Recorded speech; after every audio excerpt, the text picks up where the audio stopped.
तो हेलो दोस्तों, गोड़ छुके गोड़ लगाता नहीं रहोगा लोग के। तो दोस्तों हम आए हैं गोरखपुरिया दीदी के घर, मतलब अभी बाग में है, अभी उनके घर नहीं गए हैं। और मतलब आज बाबू का बरही है और बहुत अच्छा लग रहा है, बहुत मस्त लग रहा है दोस्तों यहाँ पर आके। और दीदी पूरा व्यवस्था की हैं, बहुत अच्छा लग रहा है। अभी आप लोग को दिखा रहे हैं कहाँ कहाँ से लोग आए हैं और कितना आनंद यहाँ पर मिल रहा है, काफ़ी अच्छा लग रहा है। अभी आप लोग से हम मिलवा रहे हैं कहाँ से आए हैं कहाँ से नहीं, ठीक है। तो वीडियो में बने रहिए आप लोग। बस साबुल राज कॉमेडी किंग सपोर्ट कर रहे हैं बाबू। दबा के शेयर करिए, हो गया चालू कर दे। अगर बाबू कने कने रहता रहो रेनू निषाद जीकेपी गोरखपुर, रेनू निषाद चौरी चौरा, एक ही मतलब चैनल का नाम है।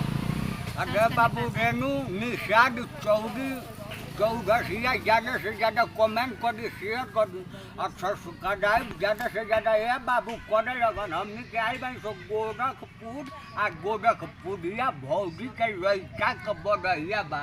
और कितना निक लागल है, बहुत अच्छा लग रहा है, बहुत अच्छा लग रहा है, हद से ज़्यादा अच्छा लग रहा है। ढेर लोग आई बनू, हम बेटिया जिला से आई बनू। नहीं आए? हाँ, बेटिया जिला से छापड़ा सिवान गोपालगंज को नहीं कर रहे वाला बन। बहुत आनंद मिल रहा है, गोरखपुरिया दीदी का बाबू है, हमें तो बहुत अच्छा लगा। वही देखी बड़ी मोटरसाइकिल के रेडी लागल बा। वही देखी हाँ, तो अभी तो और मेला लगेगा, अभी तो शुरुआत हुआ है। हाँ ठीक है बाबू, सब्सक्राइब कर दिया साबुल राज कॉमेडी। तो दोस्तों लाइक करिए, दबा के शेयर करिए। Bye friend.